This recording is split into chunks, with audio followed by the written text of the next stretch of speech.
안녕하세요. 모일 홍주요. 네, 잠실백수엘 김영석입니다. 네. 탈모가 이제 시작되는 분들이 많으실 거예요. 그래서 오늘은 우리 전문가분 모셔봐서 탈모 초기의 증상들이 어떻게 진행되는지 한번 알아볼까 합니다. 사람들이 제일 많이 얘기하시는 게 머리가 뚝뚝 끊긴다. 힘이 너무 없어졌다. 또 남자분 같은 경우에 정수리 쪽 모발이 축 꺼진다. 뭐 스타일링하기 어렵다. 이런 말들을 제일 처음 하시는 것 같은데 실제로 질려보시면 좀 어떠실까요? 맞습니다. 그래서 많은 분들이 하루에 모발이 몇 개 빠지느냐에 자꾸 초점을 맞추시는데 탈모의 가장 큰 문제는 모발이 점점 가늘어진다라는 거거든요. 그래서 말씀하시는 증상들이 다 가늘어져서 그렇다라고 생각하시면 되게 쉬울 것 같아요. 모발이 가늘으니까 축 처져요. 모발이 가늘어지니까 툭툭 끊겨요. 모발이 가늘니까 스타일링이 안 돼요. 그래서 내가 확실히 예전보다 모발이 가늘어졌다고 느끼는 게 가장 핵심인 것 같습니다. 그냥 무조건 빠진다기보다 가늘어지는 게 가장 포인트고요. 그러면 이제 그거에 따라서 머리가 빠지면서 뭐 피부 트러블처럼 이제 두피에도 트러블이 나잖아요. 뭐 가렵다라든가 뭐가 난다던가. 어떤 분들은 막 그래요. 뭐 머리 간지러운데 그 자리에서 머리가 없어졌어요. 막 이러거든요. 탈모의 증상 중에 하나가 이제 머리에 유분기가 조금씩 많아진다는 거죠. 그리고 여성분들도 이제 결국 폐경기에 접어들다 보면 이제 또 두피 상태가 남성과 비슷하게 가서 이 유분기가 많아지다 보니까 이게 모발에 좀 가려움증이 심한 분들이 계세요. 그리고 또 하나는 이게 모발이 빠지고 가늘고 환자분들 샴푸를 되게 조심해서 하세요. 잘못된 샴푸 습관이 또 두피를 악화시킵니다. 그래서 이래저래 이제 두피가 악화되는 거고, 또 여성분들 머리 많이 빠지니까 샴푸를 막 이틀에 한 번, 3일에 한 번 합니다.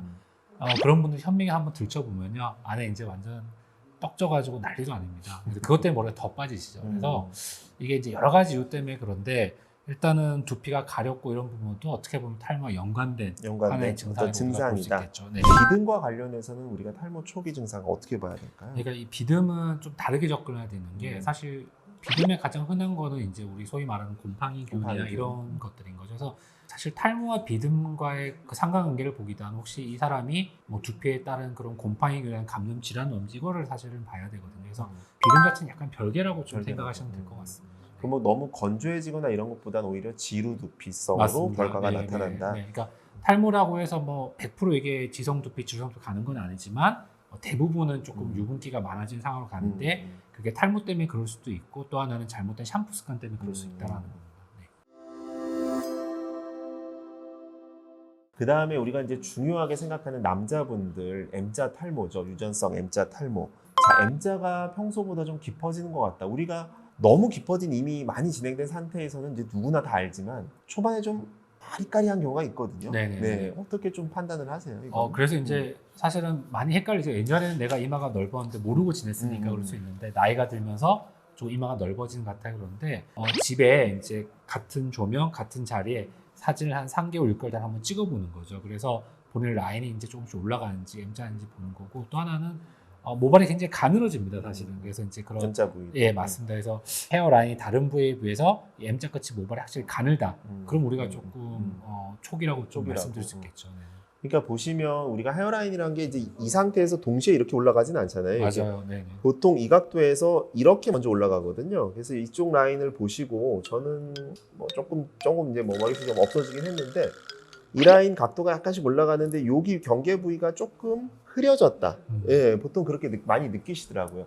원래 이런 사람도 있잖아요. 원래 이렇게 예, 그런 사람 말고는 이 경계 부위가 조금 흐려지는 걸 본인이 분명히 느끼세요. 그러면 초기라고 생각을 하시면 되고, 거기에 따라서 유전력도 봐야 되고 정수리 부분이 얇아진 것도 분명히 같이 확인해야 될 상황인 것 같습니다. 그런데 하루에 그러면 한 몇 개 정도 내가 빠지면 그래도 조금 뭐 휴지기 탈모든 아니면 뭐 그냥 탈모든 좀 고민을 해봐야 될 시기다 이렇게 생각하실까요? 그래서 이제 하루에 한 100개에서 200개 이상 빠지면 이건 우리가 조금 치료라든가 진단이 필요한 상태라고 하거든요. 근데 그런 게 여자분들은 머리가 기니까 사실 몇십 개 빠져도 그게 몇백 개처럼 보이는 경우도 있거든요. 그래서 이제 그런 차이가 있는데, 만약에 뭐 샴푸할 때 한 20개, 30개 정도 빠진다, 또 많게는 4, 50개 정도 빠진다고 하면 물론 평소보다 조금 많은 양이긴 하지만 일시적인 가능성이 굉장히 크세요. 그래서 100개 미만의 탈락, 일시적인 것도 조금 너무 걱정하실 필요는 없을 것 같고요. 한 100개 전후로 잡아서 이렇게 좀 생각을 해보시면 좋으실 것 같아요. 오늘은 그래서 탈모 초기 증상 관한 여러 가지 사항을 알아봤습니다. 다음에는 또 다른 주제로 만나보도록 하겠습니다. 네, 감사합니다. 감사합니다.